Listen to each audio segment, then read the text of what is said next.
My name's Trey Carland, and my guest today is Mary O'Malley, who is author of What's in the Way is the Way, and I think you might have another book, do you? That's my fourth book. Oh, okay, so you've got multiple books. Yes, Okay. yes. The first one is Belonging to Life. The second one is The Gift of Our Compulsions, a radical revolutionary approach to dealing with compulsions. And the third is The Magical Forest of Aliveness, which is a little fairy tale for adults about what really is going on here. That sounds exciting. Yes. Well, I've read, I guess you could say I've been digesting What's in the Way is the Way. It's a great book, and I'm not all the way through it, mainly because I've been taking my time and sitting with the teachings that are coming out of this, and it's just great. And the title says a lot. What's in the way is the way. It's the way. It's the core of the message. It is. It is. And one of the things I've gotten from it is the use of compassionate curiosity to examine those stories that have been running in us for years and years. And I've gotten a lot out of that, just sitting with those compulsions, those reactions as they come up, and it's been quite helpful for me, which is why I was really interested to interview you. I'm so glad. I think for your listeners, it may be skillful to start with the meadow metaphor, because it really gets to the heart we're talking about here. Is that imagine a beautiful meadow. Of course, I live in the Northwest and backpack around Mount Rainier, and oh my God, the meadows and the wildflowers. And the thing to remember is in the meadow, everything flows. Day flows into night, winter into spring, light flows, water flows, sound flows, birth to death, death to birth. And there's nothing in the meadow that needs it to be any different than what it is. We lived in the meadow when we were young. There was a time when there were no thoughts in our head, I mean, it's pretty amazing to think about that, because we have like 65,000 a day now. But there was a time when there were no thoughts. We were life. We were a part of this flow. It separated out. And that's what we're homesick for. Because as we grow up, the clouds that used to travel across the sky, they begin to lower and lower, and this is what I call the storyteller in our heads. We have this storyteller that talks all day long, and it likes this, and it doesn't like that, and thinks it should do this, and shouldn't do that, and this is good, that is bad, that is right, that is wrong. And slowly, surely, the clouds begin to enshroud you, and you can no longer see the meadow. You haven't left the meadow.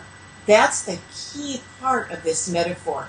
You have never left the meadow. You have never left who you really are, which is awareness that doesn't have any difficulty with anything that is passing.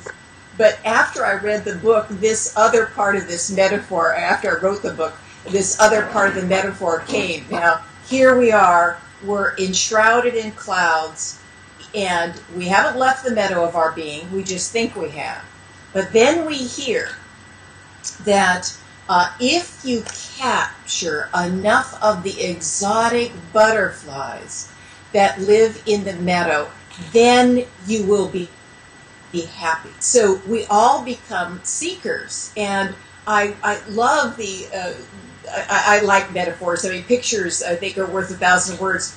Imagine you're an alien and you just landed on planet Earth, and you landed beside this meadow, and you see this person with, you think it's a person, but it's something that's moving around with this butterfly net and all these clouds careening around the meadow, trying to butterflies.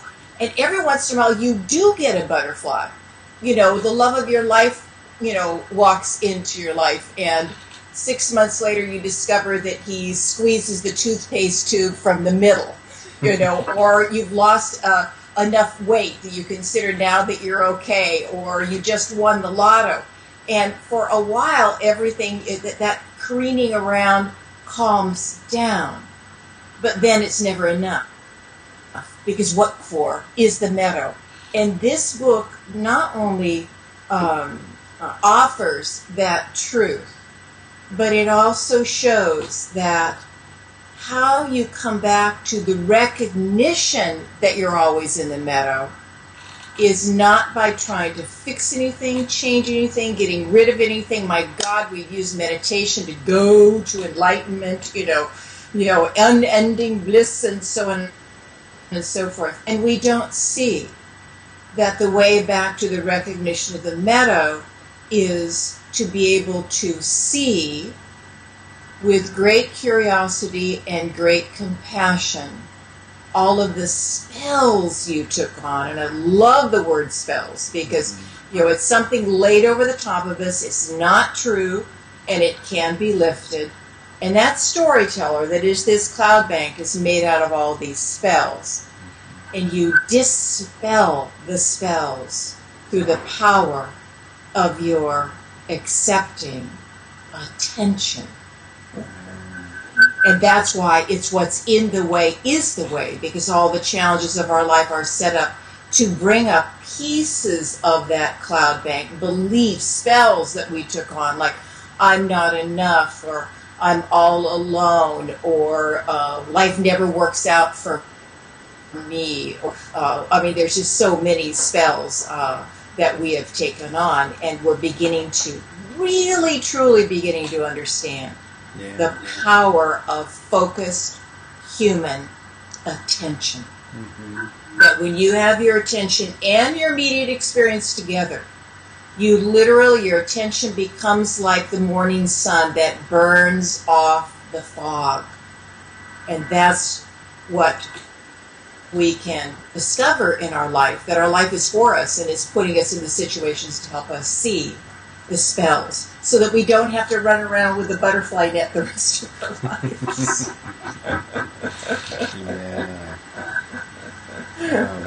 One question I had, which you might not feel is relevant, is maybe what led you to the discovery of all this. A lot of people have to go through a period of suffering, maybe hit bottom before they start actively seeking, and eventually that leads one to where you are, so to speak. So is your backstory something you'd like to share? I think it would be, it's a very comforting and inspiring story. I asked Eckhart Tolle, does it require suffering in order to awaken? And he said no. But he also said that the collective unconsciousness is so thick, the cloud bank is so thick, that it's usually only people that have enough suffering that they've been running around with a butterfly net and tripping over logs and breaking their leg and, so on and so forth, until they begin to sit down one day and say, I don't think this is working, trying to catch butterflies. So I was gifted, and I really, really, I'm very sincere to say that I was gifted with the kind of childhood nobody would really want. And I just kept on. They started sending me to psychiatrists when I was 10, and I just went down and down and down into deep and dark places, mental hospitals, suicide attempts. Once gained 97 pounds in a year at the same time that I was washing a lot of it down with alcohol and taking every drug I could get my on, because I didn't know how to be with what I was experiencing. It was everybody I went to in all those years, it was all about fixing me. And all you hear is something is wrong with you. And then a few years later, when I was 27, a yoga teacher came up from California, and I went to see him for a weekend. When I walked in there, my life was a B grade, black and white, grainy horror picture. I had just come out of my last suicide attempt. I felt such despair. No way out. Nothing ever works for me. And he showed me, and in ensuing weekends, when he would come up from California, he taught me one aspect of consciousness. And that is, in the seeing is the movement. In other words, we don't need to fix the clouds. And the clouds aren't bad or wrong. They're just what you took on as a soul in this lifetime. But he didn't teach it with heart. So I spent many years trying to use consciousness to get rid of these states. It's open, but it was still the world of struggle. And then I had the wonderful grace to meet and spend a lot of time with Stephen Levine, who has written many books on death and dying. But really, truly, it's about how to be fully alive. And his definition of healing, which I think is in every single one of my books, is healing is bringing awareness and mercy into that which we have held in judgment and in fear. So if we look carefully, you'll see we're ashamed of our cloud bank. We're afraid of our cloud bank. We hate our cloud bank, especially our deep vulnerabilities. And all we do is then work with the cloud bank. And he uses awareness and mercy. I use curiosity and compassion. That a good example out of my life is that part of the reason why I tried to kill myself so much is that I lived, the main state I lived in was dread. And dread is that feeling of something horrible is going to happen, and it's coupled with a fear that I am the one that is causing it, and even a disgust, about myself. And it wasn't until I met the first teacher I began to become curious about it. But when I could finally bring my heart to bear to this core spell, well, I would say my core spell is no way out. I lived in dread, but underneath, nothing had ever worked for years. I tried to fix myself. What's wrong with me? I couldn't fix myself. And then slowly and surely, I began to be able to bring curiosity and compassion to that actual state about how it lived in me. I didn't need to fix it. I didn't need to make it bad or wrong. And it was when I had developed the muscle of my curiosity enough, and I could actually stand with it. At the beginning, for just here and a moment there, because that it felt like a hole that if I got too close to it, I would fall in and never come out. But slowly and surely, I was able to be present for that spell. And now I travel the world, and I have this rich and wonderful life because I was graced not only to have taken on so much pain and suffering, but also to be consciousness. And those are the two aspects of consciousness: curiosity, which the first teacher taught me, and compassion, or spaciousness, or allowing, or acceptance. Compassion is a word that has, people think it's something that you do, and this is not something you do. It's something that you are around these spells, and they dissolve. And it isn't that they ever fully go away. I mean, one of my children lost her last winter, and many despair, fear, frustration, of course they arose, and at moments it felt like I crawled into them, but right away curiosity would kick in and say, oh, who's here? And then it would soften and move right through me, so then I could be present for her in the hospital room.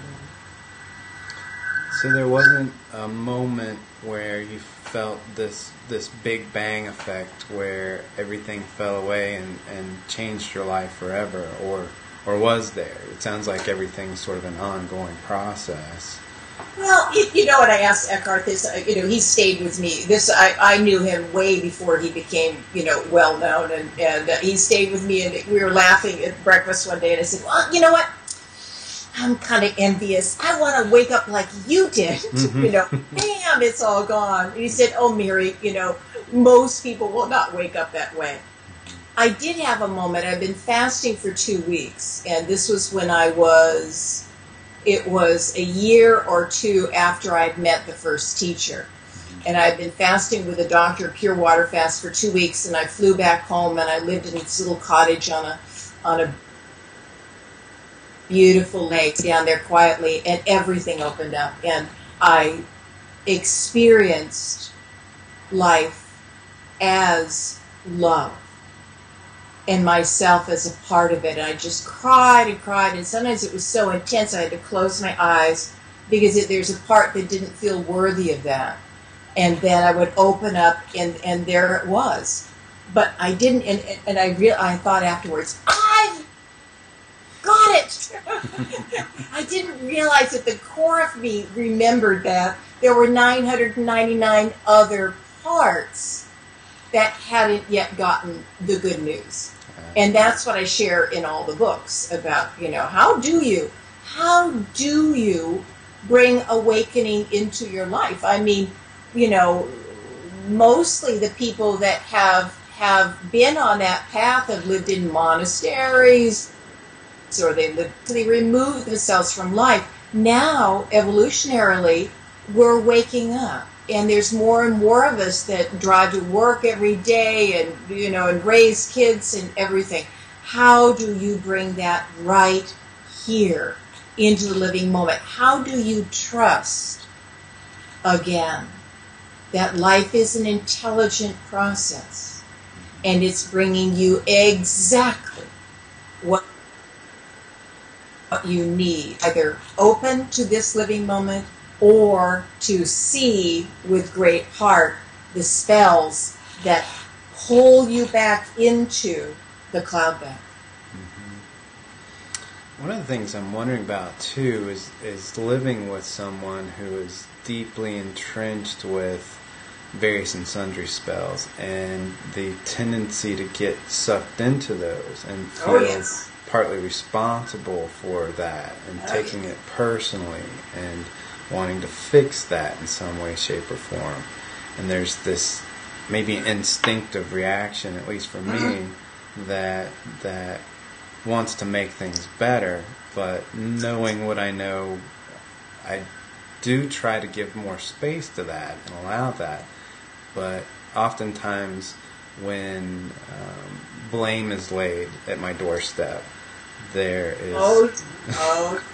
Yes. When that blame comes, it's hard not to get involved. Yeah. So I wonder if you could speak to that. Oh, absolutely. This came all in one fell swoop as I was writing the book one day. Life is set up to bring up what has been bound up. So it can open up to be freedom. You can show up for life. So in my world, this is a schoolroom. This earth walk is a schoolroom. And our ticket in is to take on some of the unconsciousness. And, I've worked with people for 30 years now, and we all have the same core spells, and we may, word them a little bit differently. But what we don't realize is that one of the most powerful places that you can begin to see your spells is in relationship. In fact, in my world, again, that whoever of the 7 billion people on this planet, you are living with that person, okay, that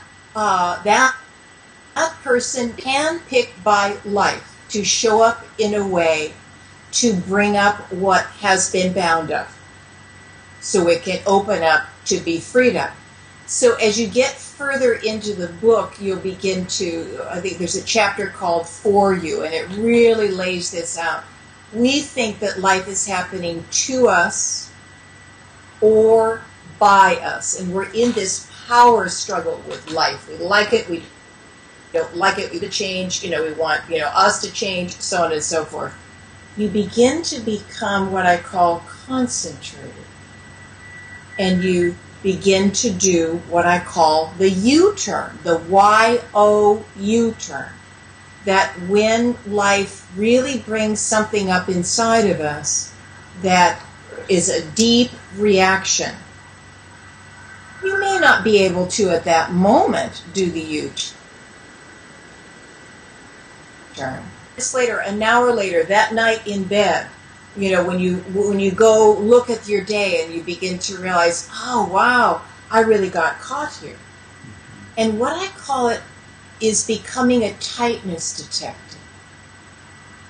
The ego, when it comes across something it doesn't like, it reacts, it attacks, and it defends.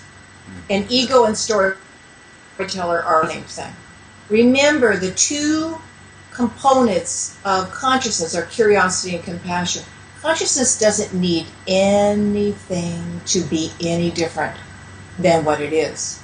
So we begin to become more and more curious about the reactions inside of us, bringing them the light of our attention. And as you strengthen that muscle of attention, you'll find yourself right in the middle of a reactive time, with this person.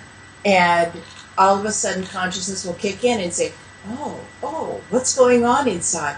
And you can literally get to the place where, and somebody in one of my groups wrote down an experience she had of a very challenging conversation, and she was conscious the whole time. And these parts would come, and she would see them, and they would pass right through. And then she eventually thought that she just gave the person her attention. So trust that this person is hired from central casting to bring up what you are ready to bring consciousness to inside of you. Does what you're talking about involve a little bit of what we might call psychoanalysis, where you look at the root cause of that reactive pattern and see that there's maybe this insecurity that developed when you were young, and this is just another manifestation of how it's affecting you today? Is it important to notice the why behind the reaction, or not so much? It is important to understand that pretty much so our view of ourselves and our view of life was formed before we were 6. Okay? And in the book, there's 8 core spells that we all take on. And then what I did for a year was that I took these 8 core spells out into my groups, and then we have a list under each core spell about how you can describe it. It's very tricky what you're talking about here, because when we begin to meet a spell, let's say a deep insecurity of not being enough. Let's say that's it. The spell shows up as a holding in the body. It shows up as stories in our head, and it shows up as feelings. Because we're so attached to stories, it can be very powerful in the beginning to use your body, because your body is free-flowing aliveness. Remember when you lived in the meadow when you were young? Then slowly and surely we begin to hold on to this and push that away. There was a study done once of children and their breathing patterns, and all the children before they went to preschool breathed their natural trunk of the body is engaged in it, just like if you watch your dogs or your cats or your babies. Not one of them, when they went to first grade, was breathing their natural breath. So we learn how to tighten. We learn how to become what we think we should be. We learn how to go up and get caught in our heads. Now, the body can be very powerful. You know what you're experiencing, but you've just had an argument with the person you're living with, and you just go into the other room and you notice there's this huge knot in your stomach. Okay? So you bring it your attention. And at the beginning, because we're not used to this, Trey, it can be very helpful in order to train your attention to be curious about what's going on. You know, how big is this knot? Does it move around? Does it come? Is it on the surface? Does it go deep in? Does it go all the way to my back? That type of thing, where you keep your attention there. The more that you do that, you will find naturally the voice of the spell. It will just appear. You will hear its world, like that dread world for me that I lived in. And I had horrible digestive difficulties for a long time in my life because that was really deeply held, in my belly. And as I was able to bring my attention to my belly, then I was able to hear the spell's world. Oh my God, I'm the worst person on the planet. Something really bad is going to happen. I don't know what it is, and I got to run away. As it got heard. And that's how spells begin to open back up again. So your question was, do we need to understand the why of it? I don't think so. I don't think it. I think that's more of a head thing. It can be helpful, maybe at times, to, discover your mother or apologize for how your father beat you, when you were young. But that only takes you so far. That's the world of understanding. We want to take it a step further, which is the world of the curiosity and compassion that literally can open up these spells again. So dread is still a part of me. It used to be 110% of me. It's maybe 1% of me now. It's very calm a lot of the time. But you put me in the right situation, and it will wake up. And I know the bodily patterns so well that I can just go right to it and give it attention, and it calms down. So when you direct your attention toward these feelings in the body, and eventually they I believe you said, they give you a voice. They Yes. Would that voice be something like dread or not good enough, or?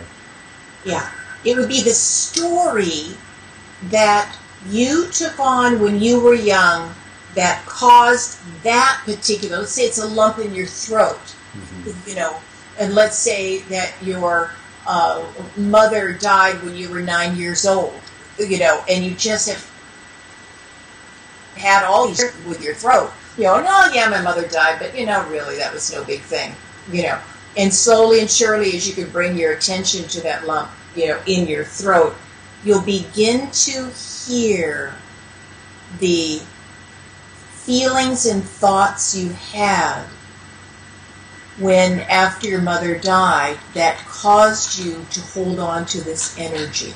Because each of these spells has their own view of the world. And they, just like you and I, it's like if you have a bad day and you go to a friend that does with you what we do with our spells, with this sadness or this loneliness or this despair or this, not enoughness, and that person ignores you. We ignore this stuff. We just go eat the thing, drink the thing, smoke the thing, They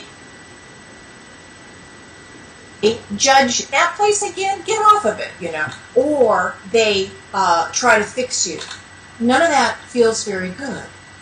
But if you go to a friend that just listens, and this is why I'm saying we're beginning to understand the phenomenal power of human attention. If they just listen, they don't even say anything, but you can feel that they are really there with you. You talk about 15 minutes and then you go, I think it's the power of attention to move. Now, in that situation, you're not recognizing the actual spell, or maybe you are. Maybe you're talking about it. But where we learn how to do it is inside of us. And we can set this bound up energy free. And that's why you're living with the person you are, so that these can come up, so you can bring it the attention, and this can happen. And then you're back in the meadow, because it's always here. Mm-hmm. And I guess it needs to come up a lot of times for some people, the same spell, in Absolutely. order to see through it. So it's not just an instant recognition and boom, you're free of that spell. Yeah, the deeper ones especially. Mm-hmm. The deeper ones. And I just had this thought, if your listeners are not interested in getting the book, email me and I'll send them the list of the spells. Okay. Because it's so powerful. Stephen Levine, my core teacher, said, I'm going to create a hat. And when you put it on your head, it's going to instantly broadcast over a loudspeaker all of your thoughts. And I was in a room with 200 other people, and believe you me, there was a collective groan that went through the room.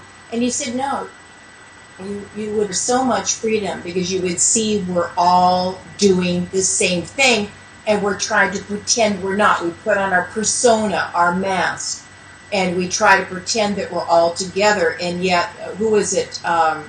Thoreau said, most men lead quiet lives of desperation.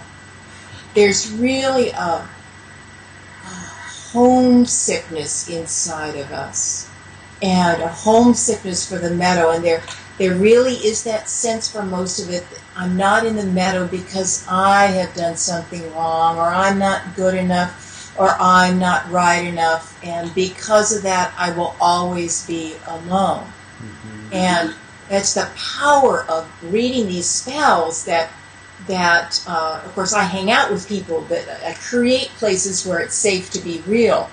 And you discover that, you've got that too. Oh, yeah, I've got that too. And that's the power of reading all the 8 core spells, but then all the different ways you can say the spells. Mm-hmm. And you begin to realize that maybe, just maybe, I'm not alone in this world of struggle that I have lived in. It seems like forever. Mm-hmm. Yeah, there's definitely comfort in knowing you're not the only one. I've been noticing that lately. It's just, and it takes the specialness out of it. I'm special because I have this specific problem that only I have. Yeah. Yeah, and mine is worse than everybody else's. Right. I am special because I am better at loneliness than anybody else. But it's just, the meadow is always here. Just a rush of tears. I'm not connected to the meadow all the time, because I am still a work in progress. Somebody asked Stephen, how long has this taken? He said, it's the work of a lifetime. Mm-hmm. But what I would add is, it's the only game in town. Mm-hmm. To bring consciousness to our unconsciousness / spells that keep us caught in this cloud bank of struggle, which a lot of the times is just very minor. Oh, my hair doesn't look good today, or the stoplight is too long. But it is that world of struggle that keeps us separate from what's really going on here. And that's the meadow. I guess I just recently wrote a blog post called Mountains Out of Molehills, and it was sort of inspired by my wife, and who tends to make really big issues with really small things. Can I add something? Can I interject? Yeah, go ahead. Storyteller. Right. She doesn't. It's so important to make that shift. The type of storyteller that she took on, which is the spokesperson for the Cloud Bank of Struggle, makes mountains out of molehills. Mm-hmm. So. And I guess bringing some type of compassion instead of wanting to point out that this really isn't a life or death situation, which there's this natural tendency to when you see a loved one suffering unnecessarily. And I guess that's part of my cloud bank is this idea that Yes. I am somehow responsible. So deep in males, so deep in males. Mm-hmm. Yes. Have you noticed more women in your groups than men over the years? Yes. Yeah. Yes. Yeah. Yeah. And but I do have men, but I would say it goes anywhere from a quarter to a third. Yeah. You know, and I would hope. I mean, this is about being real and actually experiencing what we're experiencing. None of us were supported in that when we were growing up, but boys were really, truly not given the right to actually, I mean, they have to be on top of it, and they have to, be strong and so on and so forth. And so the cloud bank for turning towards our experience seems to be a little thicker in the male, but that's starting to change, and that's exciting for me. Yeah. But here you are with that sense of, we all want to be heard. So do the spells. Yeah. And, I oftentimes describe it in this way. You have a little girl, and she falls off her tricycle, and she runs in the house, and she's, scraped her knee, and we do with her what we do with ourselves or with our loved ones. Oh, you're okay. Stop making a big deal out of it. Ignore her, or we say, oh, stop your crying, I'm going to send you to your room. Now, imagine a more conscious parent and just getting down on the ground and saying, what's going on? And the little girl picks up her pants and says, oh, you got a boo-boo, Mm-hmm. And, you kiss her, and then off she goes. Why is that so powerful? Because her experience was met. Now, what we usually do with our loved ones is we try to fix them because that's the only system that we know inside of ourselves. Mm-hmm. But it is, I assure you, as soon as you try to fix somebody or say you how you're doing it is not how it should be, up comes resistance, up comes the wall. But it is absolute magic to actually are for a few minutes, then they may be open to, exploring how we could see this differently. But the first key is always recognition and acknowledgement, whether it's with another person or ourselves. And the more we do it with ourselves, then and meet these different parts inside of ourselves, when they come up inside of somebody else, we'll be much quicker to bring to it rather than reaction. But of course, we need lots of really good reactive times to catch ourselves. Maybe in an hour. We spend one whole hour or maybe the whole day fuming about the other person. Our mind is trying to figure out how we can get them to change and so on and so forth. And then all of a sudden, curiosity says, "Oh, boy, the reactive one really is strong. See if I can be with that." And that's alchemy. I call that alchemy, the power of bringing your attention and your immediate experience to me. One of the things I thought about while you were talking earlier about the body is the amount of energy from long-term stress that gets pent up in our muscles and things like that, and whether or not body work is one of those things that can maybe help release some of those stories, or I've had past experiences where I've become very emotional during a massage or that sort of thing. It's been a few years since that happened, but I've wondered whether or not you could maybe help topically to a certain extent through body work. Yeah, absolutely.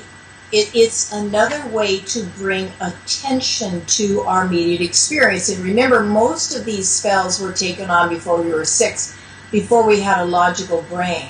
And so, and if you're around little kids at all, you'll find that the main way that they have to express what is going on is with their body. Mm-hmm. You know, they'll go into, fits of, the whole body, whatever, or they'll just cry and cry. And so the body is holding a lot of the spells. Yes, they have stories, but the body holds in tightness. And massage can help you see the patterns of holding.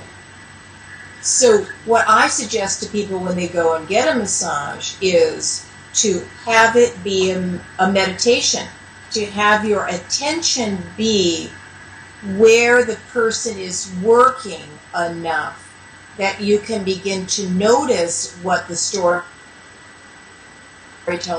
what the feelings are doing. And so massage can really help you begin to see these patterns of holding and train you to be very curious with them. Mm-hmm. Yeah, that's very interesting, and I've learned a lot from your book in the simple act of putting a question out there and not looking for an answer and just waiting. And it seems like life's giving me some very interesting guidance right now from that. And one of those things had to do with, I for some reason read this email that had to do with traumatic release exercises, which is some form of self-body work that involves tensing your muscles and then allowing them to just shake basically for a while and let go of that pent-up tension. And that and several other things that I don't really need to get into, but there's guidance coming now that I've opened up that channel. Yes. And so I'm kind of excited about that. I mean, we've tried to describe this whole journey through life, through all of our myths. There really is a very similar storyline through all the great myths. And one of them is that when you're on the way to, off the tail of the boar in the mountains, that if you wake it up, it will kill you, and bring it back to the witch of the north, in order to make the brew that will cause you to see clearly through the clouds around the castle where the princess is and all that, is that in all of our myths, usually there's somebody that is an ally. Like the toad that lives, in the swamp, and it's a magical toad, and the magical toad gives you a talisman. It gives you maybe something to wear around your neck, or a poem to keep on saying, or a magical sword. The talisman that I think is one of the most powerful gifts that we can be is asking a question without looking for an answer. We ask questions, and then we immediately try to figure them out. And that's like using one cylinder of a 12-cylinder car. Mm-hmm. This whole process is intelligence. As I look out my window, I just see all these varieties of trees. All of them have been made out of...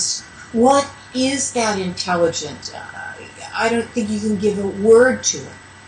But to see that at one time you were one cell, and now you're 70 trillion cells, and they all work together without a thought from you.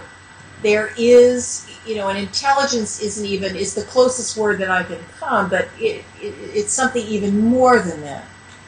And this intelligence is always with us, and it for the opening of a question. And now you can see how you begin to live the answers.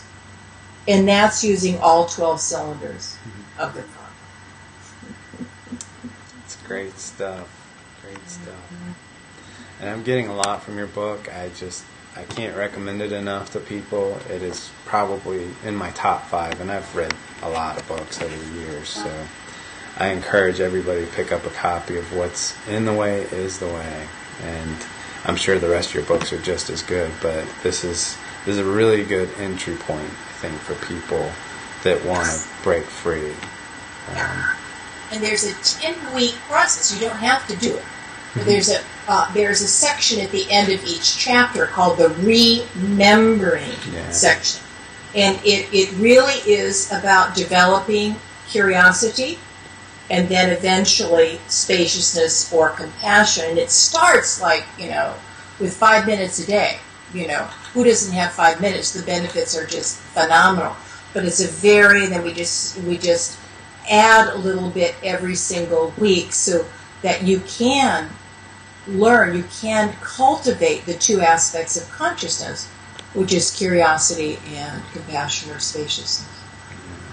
I like that about your book, is that there are moments that you are to take a pause and just sit with what is for a moment, and that's extremely helpful. Yeah. Well, thank you very much. Is there anything else you'd like to add? Well, if they want to know more, I do retreats in beautiful places because it really, really helps to be in the kind of nature that reminds us of the meadow. I'm going to be in Costa Rica next February, and Hawaii the February after that, and I'm going to be in Denmark next April. I also have phone groups. I have phone counseling. It is helpful to hang out with other people that are awakening. And so if people want that list of spells or even the chapter on living in questions, just email me at the word awaken at maryo'malley.com. And that's my website.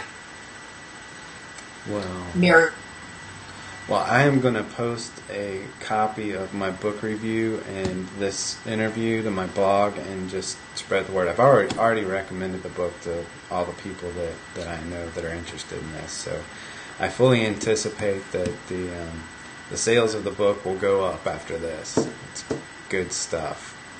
Jeff Foster, who endorsed the book, who is just a wonderful human being, he wrote the deepest accept. This work is medicine for the world. Mm-hmm. And I agree. We're ready. You look at the evening news tray, that's people living from their cloud banks. Mm-hmm. As more and more of us learn how to see through the cloud bank of struggle, we will become a part of the healing of our planet. Yeah. And learning how to trust life again is part of transcending that. That's even the darkest. Life knows what it's doing. You don't have to like it, but it knows what it's doing. Thank you very much for joining me. And, my pleasure. My joy. Take care, Shirley. Thank you. You too.